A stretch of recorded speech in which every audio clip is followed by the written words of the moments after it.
On this episode, I welcome Robbie Salter and Ross Goodhart, co-founders of Jupiter, a new D2C brand focused on making the most beautiful and effective products for your scalp and hair.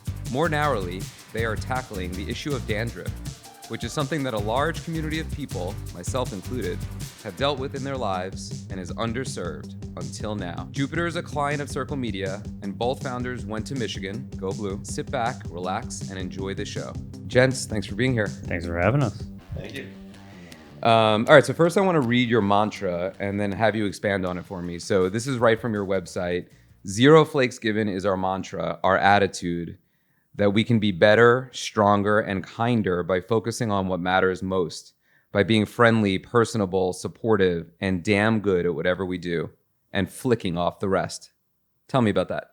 Sure. So again, thanks for having us. 0 flakes given is really sort of, it's a response to what we were seeing in the marketplace, just generally fear-based advertising from some of the incumbent brands. And as two guys who used to experience, dandruff or dry scalp or the redness and irritation that our brand is based off of, we always just felt bad about our condition. And then after doing some research and discovering that so many other people shared, the experience that we just realized, like, why are we giving, flakes about, the feelings that we were having? So what we decided to do as part of our story is sort of change the, flip the conversation quite a bit and say, listen, there's so many things in life to give a flake about. Obviously, you can replace flake with its other, colloquial word.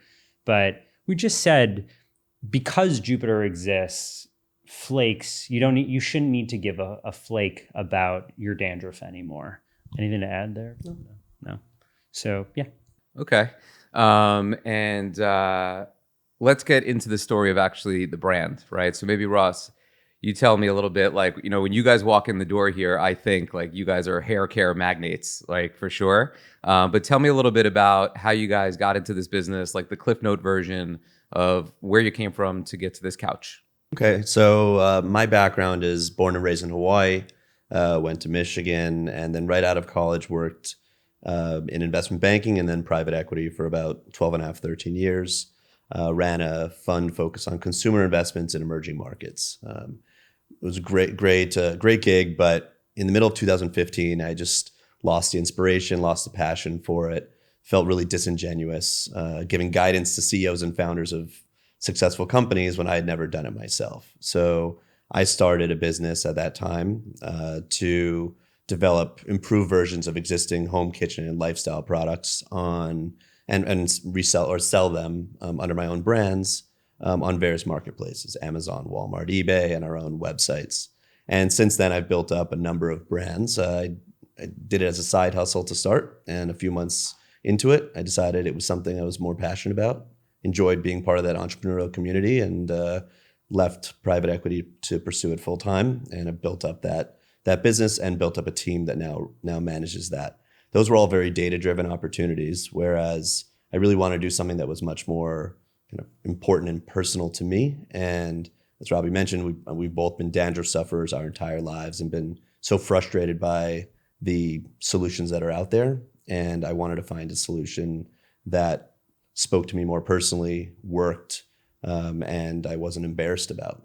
And that was also very clear to me how I was supposed to use it and get the most out of it. So that was at the end of 2017, where I was thinking through this concept, and Robbie will give his story that kind of coincided at the same time, independent of one another. And so when we came together, we had this aha moment of, wow, we both feel there's an opportunity. Yeah, for sure. My background is it's actually fairly similar, but just coming at it at a different angle. So born and raised in Detroit. We like to say it's sort of the Hawaii of the Midwest. But born and raised in Detroit, went to the University of Michigan. I started a couple companies when I was there. One of them was moderately successful, just enough to get me to move out to Los Angeles, earn a little bit of cash to, pack up a car and head west. Spent about 6 years total working in film and television production for Jerry Bruckheimer and another company called Whale Rock. The recession hit. I went back to grad school, got my JD and my MBA at Northwestern. Met my wife on the 5th day of law school. So I also got my MRS, as they say. She dragged me out to New York, kicking and screaming. I wanted to go back out to LA. But when I got to New York, I actually flipped on the other side of the business instead of the storytelling, more on the business side, working at a consulting firm called MediaLink. So their focus was really talking to customers at the intersection of media, technology, entertainment, and finance. And in that process, I was able to see how big brands were allocating their budgets and how they were thinking about talking directly to consumers. I was building up this sort of like knowledge base that I didn't know was going to be helpful. The company was ultimately sold, I think roughly in like 2016, 2017. I was sitting at my desk one day, about 6 months into it, after being, owned by a larger public company. And as you may know, like when you're bought by a larger company, like everything kind of changes. And I just felt like no longer did I feel like this was the place for me. And I just had this midlife crisis, like, what am I doing with my life? And I started to do one of these sitting at my desk and looked down on the table. I saw a pile of dandruff, and that sort of gave me this aha moment, like, oh, interesting. Like, let's go through the process and see if there's a there. So, I did some online research. I went to CVS. I went to Sephora, super confused with the products that were out there. Didn't know the difference between why a small bottle was super expensive and a large bottle was super cheap and a 2-in-1. I ultimately ended up calling a dermatologist, and a friend of mine is a dermatologist, and he gave me the rundown about, sort of the premise of our business today, which is 50 to 75% of the world, including you, which you've shared with us, gets dandruff at some point in their lives. 20% of it gets chronic dandruff, so all day, every day. We also knew that the female demographic was being totally overlooked, so there was no product on the market that was safe for color-treated or chemically treated hair. And certainly nothing looked good and smelled good and worked really well. Ross and I, as he mentioned, had sort of been rapping a little bit about how, some stuff that we could potentially do together. And when we met up for a coffee one day, we both discovered that we had this issue and we wanted to, tackle the market. And that was sort of the impetus, or the beginning, I should say, of what Jupiter is today. Got it. And I was just listening to your interview with Phil Toronto, someone I know from way back. And I love that guy. And first of all, your story is consistent. That's good. It's exactly what you said last time. Sure. So you've been working on that. You're prep for media. But you met each other and were like, yeah, maybe we'll be co-founders of something, and then got into dandruff, or fighting dandruff. Ish. Okay. Tell me Yeah. about that. I mean, like the nuance there is that another Michigan alumni, actually, who's also an investor in Jupiter now, when I started thinking about what my next thing was going to be, and I wasn't sure, I was enjoying work, but I just wasn't sure what I wanted to do next. He said, you should talk to this guy, Ross, super entrepreneurial. You guys have complementary skill sets. I think you'd really like each other. And we ended up getting together and just frankly rapping about a couple different ideas or a couple different paths to go down. And we didn't really figure it out right then and there, but I think there was this at least this like shared interest or shared passion for startups and reinventing categories. And Ross always says this, and I think it's spot on. It's just basically bringing excellent customer service to overlooked areas and overlooked categories, and that's what he's done with Rohigo and what we're doing with Jupiter. Got it. So, I've worked with you now for a couple months. We've had a lot of conversations. You guys are very confident, and I feel like you're very calculated and confident about your decisions, internal versus external support from people like us, direct to consumer versus retail. Like I feel an air of confidence. At least that's what's coming across when I speak to you. What would you say you guys are not so confident about? Like what's something that you're like, wow, like we are above our, ahead of our skis on this. We're not really sure. Share with that a little bit. Well, let me say one thing maybe before Ross, as you maybe think of the ideas. I'd say that our confidence comes from, I think part of it, I should say, is that we're confident in our knowledge base of the category. What we're also confident is in the partners that we choose. We've learned from past experiences that we're not always right. And in many cases, we're very wrong. I think our confidence comes from when we have a direct sort of vision of what we think something should be based off of our understanding of the consumer or the understanding of the category, that's where we see confidence. What, just to sort of plug Circle here and the Circle team, is what we love about working with you guys is that you can actually receive the confidence that we have and apply it to the environment that we're executing in. So we know our customer pretty well. We know our category pretty well. We rely on our partners to help us with the execution of that knowledge. So that's really, I think, where the confidence comes from. Yeah, and I think what we're probably not confident in yet is really, although we are starting to learn who our customer is, we don't really know. We did a lot of research, we did focus groups and surveys and tests before we launched, but until you actually get out there and start selling the product, you really have no idea who's actually going to like the product, who's going to take to it, who's going to take to the brand, who's going to take to our the kind of process that we've implemented with being kind of not just a single product, but having multiple products that are really targeted for individual people's situations. So I think for us, what we're not confident about, which is what I think is exciting, so it's more of just what we don't know yet, is who are consumers going to be in 6 months, in 12 months, and how that's actually going to define and drive what our brand even looks like. So we came out with a brand on day one that looked a certain way and targeted what we thought would be a good demographic. But it's already changing as we're learning more about our customer. And I know it's going to be continue to grow or continue to morph as we learn more and get more data. I think a big part of our brand is, and the benefits of a direct consumer model is that we have the ability to get a lot of data.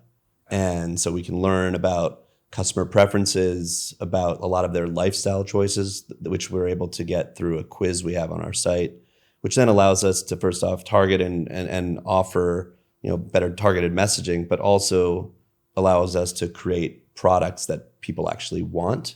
And it's a way to do that kind of focus group live. Makes sense. So a lot of people fill out that survey?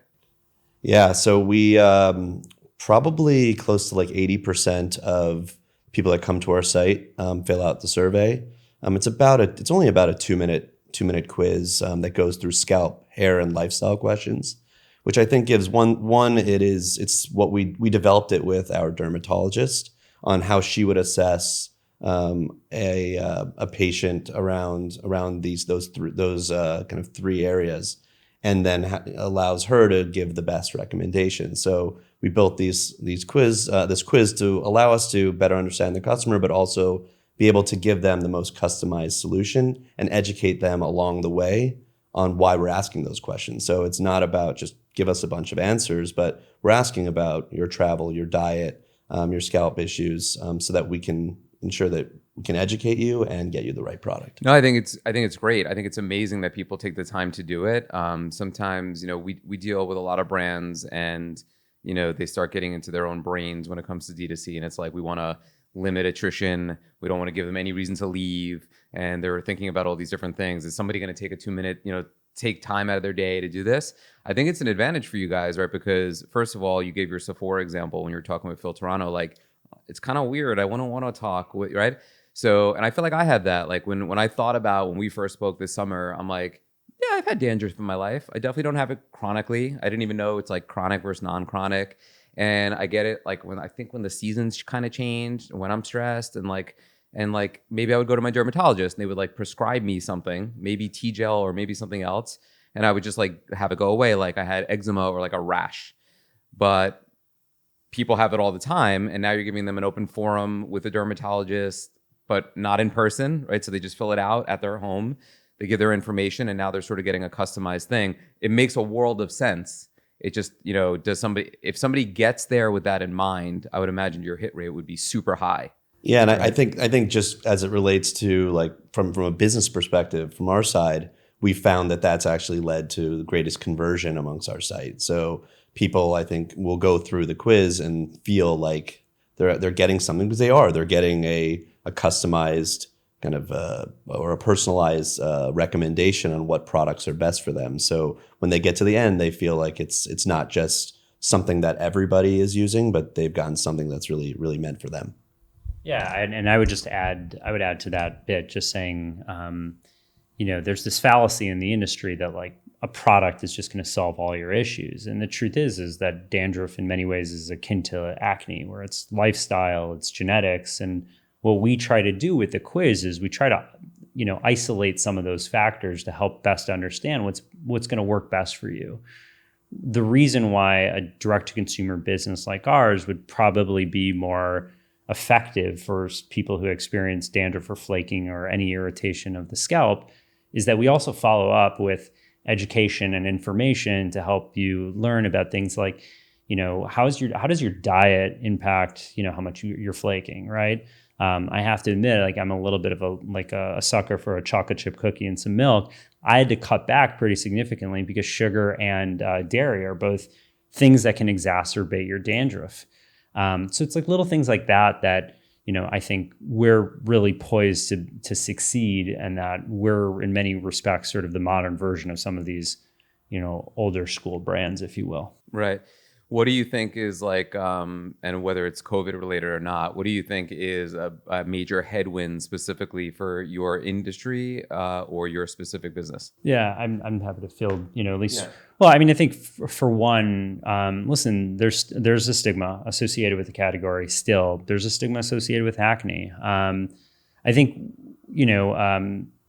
just generally, I think understanding what that tipping point is going to be, where people stop saying like, dandruff is super embarrassing. Dandruff is, something I need to be shy about.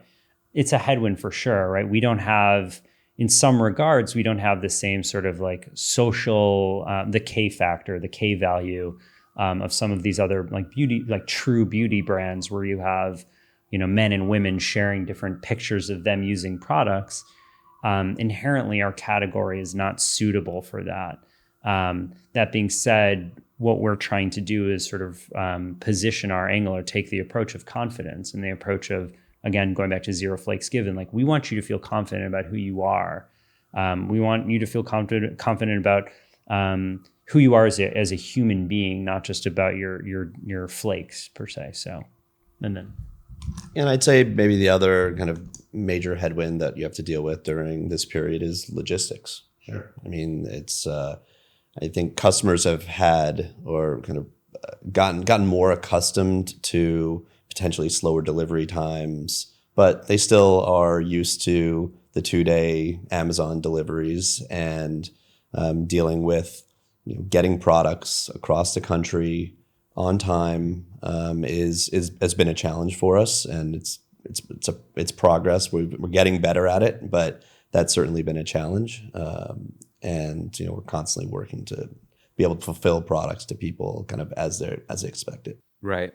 And what would you say, as it stands today, is a positive sort of tailwind that's pushing you? Are you like what's more likely next? Is it pivot into retail? Is it more SKUs? Like what would you say is the next like offensive chess move, given where you're at now for the business? Yeah. So I mean, the tailwind is that there's been a huge movement towards online sales, right? So starting in March with COVID, we've seen, and I've seen it in my other businesses, a massive increase in traffic to e-commerce sites. Amazon has become a more significant part of the retail marketplace. We will be live on Amazon very, very shortly. So that's I think some of the tailwinds. We are also developing a few new products. We'll probably have about 4 new products in development. We don't want to release too many products too early because part of it, we do have 5 formulas and a brush, so 6 total SKUs. We don't want to confuse the customer. I think that's a big part of why we started this. Was it was so confusing. Why do we use a product? How do we use a product? So we don't want to offer too much, but we do know from the quiz, from talking to customers, and we do really focus on that the customer experience. We've learned a lot about what they want in products, and so it's helped us develop our pipeline for the next 6 to 12 months. I'd also just say the last bit, and just adding to Ross there, is like our size, right? We're super flexible. We're not a slow moving cruise ship of a company. we collect feedback. We ask our customers what they actually care about. And, it is a tailwind, if you will, the fact that if we hear our customers consistently telling us something, we're a very small company right now. We can move on a dime. And in this environment where every day is a new day, every day brings a new challenge, whether it's political, social, economical, like being that size is really being nimble in that size and also being open to feedback, which I think Ross and I both are, helps the company for sure. Yeah. I was listening to a podcast this morning. Allie Kane, shout out. She was on our podcast recently, but she has her own podcast called In the Sauce, and she was interviewing the Olapop guys. And what I really like there, similar to you, is first of all, like commitment to brand, commitment to customer service, and they'll get feedback, but they're like staying the course. Like they just really sense in their bones what's right and how you should conduct a business. They do a great job, by the way. Big fans of them. I mean, fantastic. I did a 10-minute rant on LinkedIn Live today about those guys. And there's a reason, right? Everyone fanboys or she was fangirling over them.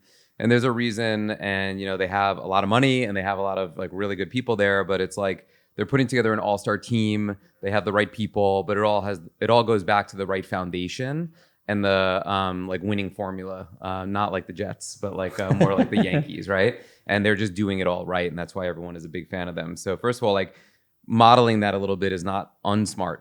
That's a bad word. Is not smart, right? They like take a page from their playbook, starting with customer service and fixing a problem. Also, getting into soda. People think soda today is like the devil. It's like cigarettes, right? So like getting into that and figuring out we're delivering something that's good for you, that is really important with your mental health, with your physical health through a soda distribution element. And same here, like this is something that you probably struggle with. It's probably not that sexy in your life. You don't think about it. You have an old shampoo probably somewhere in your shower. So there's just like a lot of room to go after. It's a big market. Yeah. I would argue that it is sexy. You just don't know it's sexy yet. I mean, and I sort of kid, obviously, right? You look at some of the dandruff bottles that are currently in, your dad's shower, have been there since like the 1970s, right? And yeah, that's unsexy for sure.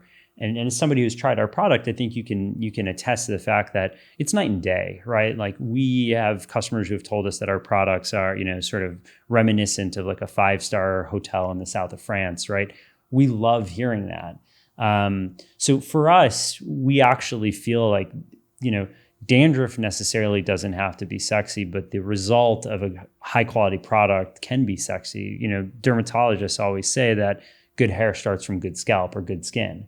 That's what we're trying to go for. So like we're trying to go for start at the root, start at the foundation, start at, the place where like sexiness begins. So just a little, that's our mission. That's a headwind. It's like we are fighting to be put into that sexy category because we think we can be sexy. Right. Scalps are sexy. We think so. I mean, there's a huge trend. If you look at most of the beauty trends come from Korea or, South Korea or Asia. And there's a huge trend towards multi-step scalp routines and systems. This happens to be similar, and we have taken a nod and a page out of what's successful out there because, they've done it really, really well, and the outcomes are evident. So. Right. Is there anything you learned, like, I think you've only been around since like May or June or That's something, right? Yeah. Is there anything you learned, you're like, oh man, this is what's wrong with this business, and this is why no one else has done it in this space? Sure. For the dandruff category specifically, anything you want to? Yeah. I mean, I think, one of the biggest challenges is that 2 of our products are OTC products, over-the-counter products. So that means that we have to comply with all of the requirements and regulations of the FDA. So you'll find a lot of hair care brands that will be making claims about dry scalp. They may even be making claims about dandruff that they're actually not even allowed to make. But they'll be making these claims, and they can say a lot more about what their product can do because they aren't regulated by the FDA. Because we are OTC products, we are registered with the FDA. We had to comply with all of the requirements on testing and of both the product as well as with individuals. We are restricted as to what we can say about the actual FDA products, and because we do have cosmetic products as well that kind of help with the system and help with overall the symptoms related to dandruff, we can't make certain claims about what those products can do. And did you know these things going in, or were they like, oh man, we just learned that? I mean, you hear it. Someone tells you you're going to have some limitations on what you can put on a bottle or what you can put in packaging or marketing. But when you actually then have to put up a website, you then actually want to put together marketing campaigns, and then start realizing, well, no, you can't say that.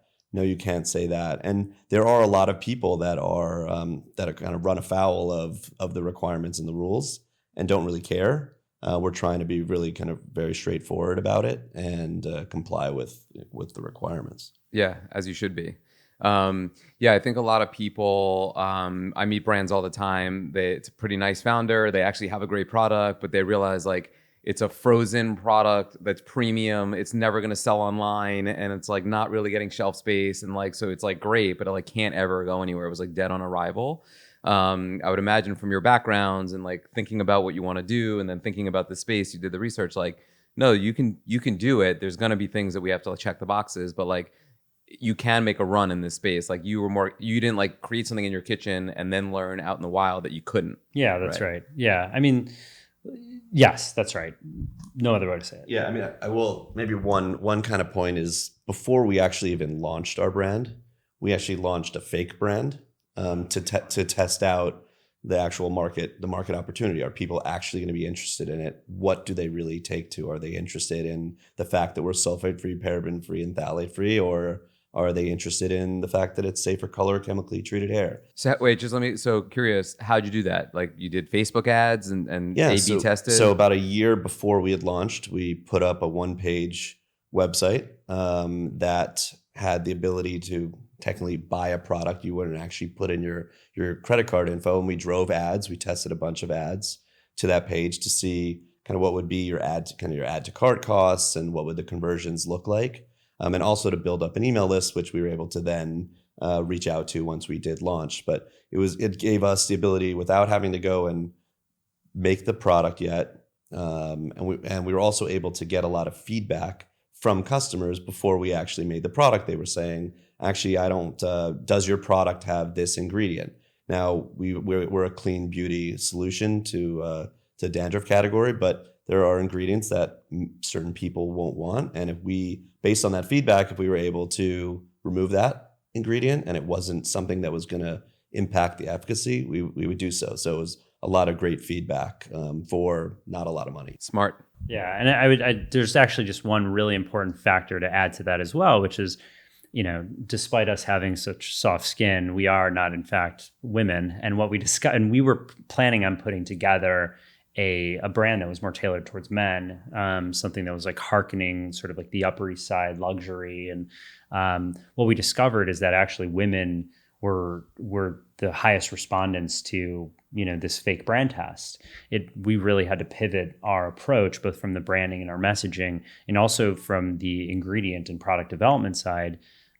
We had to build a product that was safe for color treated and chemically treated hair. That originally wasn't in the sort of game plan. And once we decided to build that out, it was sort of a game changer, because we discovered that this is the reason why some of those bigger brands weren't capturing the female audience. Makes sense. So it's expensive to do that. It's a luxury. How were you funding it in the early stages? Were you doing it on your own? Did you have outside investors? Yeah, so we at the beginning, it was just Robbie and I funded it out of pocket, to get to a point where we felt like we had identified that there was really a market opportunity. Once we then decided that we were going to get into formulation, we tapped our quite extensive network of an angel network and friends and family to help fund it through today.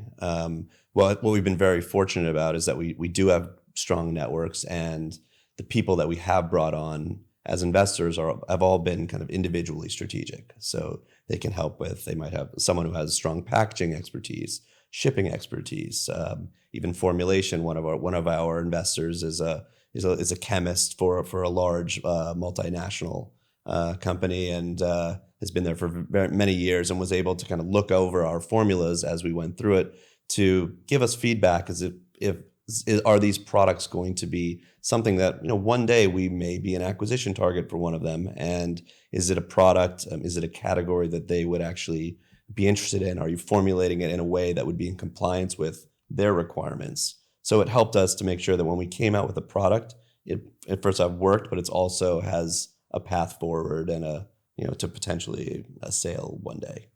Smart. What's the best part of having a co-founder? What's the worst part? Best part is another brain, somebody to check your work, somebody to check your gut. There's things that I'm good at, a lot of things I'm bad at. And fortunately I found a co-founder who's, good at the stuff that I'm bad at and helps supplement the work that I'm good at. So, what the worst part about having, I'll let him answer that question. No, I mean, I'll go even to that, to the best part too, is I think, as I mentioned, I have this other business, and I think we've been able to grow faster and test a lot more because we've been able to kind of bounce ideas off of each other. We also keep each other honest. One of the reasons that in the beginning period, when we first were coming up with this idea, we didn't just jump in and say, okay, we're partners, let's do this. There were a number of months where we spent time determining, are we actually, not that we believe this is an opportunity, but the two of us actually have the same goals. It's not just about making a successful business. It's also about creating destigmatizing the category, creating a platform, which we haven't really talked about, but creating a platform to raise capital to donate to mental health initiatives, which is something that's important to us. So we wanted to make sure that we weren't just creating a brand that maybe is going to make us a lot of money, which we sure hope it is successful, but that it was going to achieve all of these other factors. Then, as it relates to what's hard about it, is I think it's been a learning process for the two of us, in that we both have very strong ideals, but and visions for kind of each of our competencies, and I think it's been a process for us to kind of step back from the categories or the competencies that we're not leading, and trust in that the other person has, first off, has best interest in mind, but also is the most capable to do that. And I have utmost confidence in Robbie and his competencies, and it's and I think just over time it's kind of proven itself out, where we then get more and more confident. I love it. If you guys sold the company tomorrow and had a great exit, would you definitely do another business? You're still young, and if you did, would you do it together? We actually talked about this yesterday. Yeah. Just jumping onto one thing that Ross said about when we got together as partners is, and I think you may have heard it on the Phil Toronto thing, is I had my wife meet Ross, right? It's super important that my work wife was going to be, just as strong as my relationship with my real wife. And, we were driving, my wife and I were driving the car the other day, and I said, listen, if this is successful or unsuccessful, it doesn't matter to me. The fact is that I feel like I've learned a tremendous amount already from Jupiter, that I could fly in to any business, whether it's a private equity firm, to help them, or to jump into another consumer brand, jump in and apply what I've learned with Jupiter. But I would only want to do it with Ross, because I think we do have that really good yin yang together, and that we do both bring different points of view. Jumping back to the question about best and worst part of partnership, worst part is you give up half the company, obviously. The best part is that it's for good reason. You give up half the company for somebody who's smarter and better at the things that you're not good at. And to me, that's an easy fee to pay. So yeah, I love it. And have you guys had any just flat out disagreements on a major fundamental part of the business? And if you had, how'd you work your way through it? You don't even have to share what it was. Yeah, how do you get through I don't it? think so. I mean, it's funny because when you're going through the foundation, you're putting together the operating agreements and all these foundational legal documents, we spent probably a day thinking through what happens if we get into an argument and we need to break a tie. I mean, life right now for our business is actually fairly straightforward, and we've also built up that trust with one another, where it's again, like any marriage, you just got to ask yourself, is this a battle or a war? It's okay if I lose this battle, just as long as together as a team, we're winning the war. So there hasn't been anything, as far as I can remember, where it's all out, just total disagreement. Yeah. So great. I think one of the biggest challenges, and I think you're gonna have this in any business, is the balance between kind of brand and conversion or conversion success and performance, right? So I think that's been, I'm responsible more for performance. Robbie is responsible for a brand, and so there's always that balance of trying to figure out how do you find that balance. And I think, look, ultimately we both want this to be successful. So performance at the end of the day is really the most important, but we also care that it is a brand that we believe in, that stands for what we believe in, and we're proud of. So I think early on that was probably one of the earlier challenges, is how do you strike that balance? And I think over time it's going to go back and forth. So there will be times where brand is most important and the awareness is most important, and other times where it's about conversion because we need to sell product to make more product. 100%. I mean, I think that's where most brands that I speak to or that we work with go wrong. They over-index on one. They're like super focused on just sales, or they're super focused on just brand. Even working with the Bombas guys, and they're both branders and both awesome humans, but we talked about them when we were recording each other. They are such believers in the brand and their cause and the giving back, and you have a give back component as well. A lot of similarities. And when they brought in Kate, their head of acquisition, I remember she was so hard. She's so good, and she was so hardcore about sales. And I had my first meeting with them, and she's like, I don't care about what you post next Tuesday. I could care I just want ROAS. That's it. And then Randy, the owner, took me aside. He's like, listen, brand is uber important. It's the ethos of what we're all about. So we're going to balance those two things, and don't you worry about it. And, I think that's how they delineated it. And I find that that's the same with you. Even the way we met each other, you're like, I approved you on this level, but my partner has to approve you on that level. You have to check both boxes. I think that's what's really helpful for you guys from a partnership. I would imagine if somebody's listening to this and says, all right, I got to get a co-founder. It sounds great. You give up half, but you get all these benefits. What would be the one warning message you would give to them before selecting the partner? I would say give it time, right? Just don't jump into it, right? It really is a marriage. In my point of view, it's you spend more time with this person during the day than, more time with this person throughout the day in the 24 hours than you do with your significant other. So, just slow roll it, right?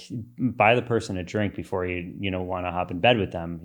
Just take a little bit of time, try to understand what drives them and what motivates them, before you just jump into hey, let's team up, let's do this thing. It really has to be, you have to have the same ideals, you have to have the same reason for being, the same, again, that driving purpose. Yeah, and I think just don't force it, right? I mean, I think it's working well for us. I know many instances where it doesn't work, and just because having a partner sounds nice, if you're really not complementary, if you just as individuals don't have I think we're both confident in what we're doing, but we're humble, and we know what we don't know. I mean, the reason I got into this, and even I had started my other business, and although it done very well, I knew that one of the competencies that I just wasn't as strong at was branding and storytelling. I knew Robbie was great at that. So it's really kind of understanding where your limitations are and finding someone who kind of fills that gap versus trying to just have another partner that may be kind of just the same person, and then that could be harder. Smart. Yeah. And I think a lot of people jump into these relationships where it's two alpha aggressive types, or two salespeople that just got along, and they both were very similar. And it's marriages. A lot of marriages I feel dissolve as you start to have kids, when it's all right, somebody needs to settle down and now be doing homework and changing diapers, and how are we going to balance that? And if both don't want to do that, that's going to be a problem. And if both do want to do that and take a step back, how are they going to generate income and whatever? So that yin and yang is a balance. And I think that's where co-founders find other co-founders that they think are similar to them. And as a result, they end up learning later on that was a bad move because we didn't fill our dissimilarities with skills. Yeah, I mean, listen, it's like any other courtship, right? It should be easy, right? It should feel sort of seamless. It's just the easiest way to put it. Is if you're not excited about meeting up with that person, if you're not excited about talking to them, if you're not excited to get their perspective, then something's wrong. If out of the gate you're just feeling this, I shouldn't have given that person 50%, then something's probably wrong there, and you should reflect on your relationship and back out before it's too late. Good advice. I know I mentioned Olapop before, but is there, and from you guys, is there a one brand, whether all in D2C or someone else in a similar category that just like stands out to you as a model that you would want to emulate? And if there is, who is it and why? I mean, I have a brand that like I love and I'm obsessed with just from what they've accomplished and where they started, and that's Nike. And it's kind of like a given, but I think what Nike represents just from everybody, everybody's welcomed here, and always sort of feeling like they're on the cutting edge of technology and that they're also sort of seamlessly blending with culture. I think that's what we aspire to be. I mean, how can you become the Nike of dandruff? Like, that's a big question. I don't know if we'll ever be able to get there, but the truth is like there's a lot of principles that Nike has that I would love for us to bring into or blend into our business. We're not an athletic company. There's no parallels there. It's just the sort of ubiquity of our product in your life and how we sort of make you feel about yourself. That's it. Yeah, best marketers in the game. Yeah, for sure. And look, I'm gonna go to Bombas. So I'm one of their early investors. Dave Heath has been, has given us, even in the early periods, a lot of like great guidance. But I think it was being humble early on. There was an expectation that they were going to do big things, but kind of just stuck to their guns. They focused on what was most important at that time. Didn't get ahead of themselves, and really just believed in their cause. Right. So that was, I think, we truly will fight until this thing is successful because we really believe in it. It is not, and I think that's what we struggled with when we first met, coming up with other concepts, is there was nothing that we specifically believed in so much that we were going to do whatever it took to win. And I think seeing Bombas has certainly done that, and they've been able to leverage their give back program in a very kind of genuine way. And that's something that we want that we're also doing with our give back program, is making sure it's something that's really important to us. And we wanted to be able to use a platform where a lot of people are coming to our site to be able to not just sell product, but be able to make a difference and educate people on these initiatives. Yeah, I mean, I couldn't have said it better. I couldn't have planned it better with my Bombas socks and Nike sneakers. And maybe that was like, by osmosis, just looking at my feet, you just picked up on those two brands. But yeah, big fan of both of those brands. Obviously, they're great. Great guides. And I would say, as a compliment to you guys, like I said before, having a confidence in what you're doing is very, very important. Believing in your brand is very, very important. And not getting caught up in, this is a limited category, socks, what could they be? Nike has had hurdles over the years and persevered. It's doing good work by good people and doing something that's actually helping people be their better selves, whether it's running, whether it's, keeping, your feet warm and giving back to homeless people, and obviously solving a problem that really hasn't been addressed for a very long time. You know this already, so you don't need me to tell you. But I deal with a lot of founders and a lot of brands, and I think that you guys have all the right ingredients to be successful. And I don't say that because you pay me. I say that because I honestly believe it. So I just wanted to share that feedback with you guys. Thank you. That's really nice of you. I mean, listen, we're obviously big fans of you guys as well. And I would say, you touched on something that's really important here. And we believe, just like Nike can sort of like give you the shoes that make you have that confidence.